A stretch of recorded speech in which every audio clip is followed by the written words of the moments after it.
Aquest passat cap de setmana ha tingut lloc a Tremp Electra, el primer festival de la llum i l'aigua. Una programació d'activitats ben variada que explica i reviu el moment en què comencen a construir-se les primeres grans instal·lacions hidroelèctriques a la Conca de Tremp.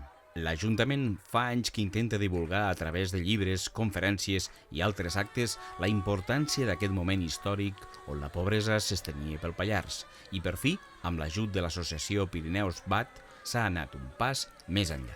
Volíem donar-li un format de festa on combinem des de conferències a teatralitzacions com aquesta que heu vist, que és la Crida, el míting central, on les autoritats locals van explicar a la població quines eren les intencions. I va ser un acte multitudinari que hem reproduït teatralitzat, però va tenir lloc en aquest mateix espai, en aquestes mateixes condicions. L'acte principal ha estat dirigit pels comedians i amb la participació d'entitats del poble com a Galet, Teatrem i l'Orfeó de Tremp. I també hem buscat un espectacle inaugural molt sorprenent, l'Exèrcit de la Llum. És el resultat final de tot aquest moviment, la llum, i va agradar molt també als més joves. En definitiva, una festa molt participativa amb uns fonaments històrics vitals per entendre l'economia actual de la Conca de Tremp i les seves arrels.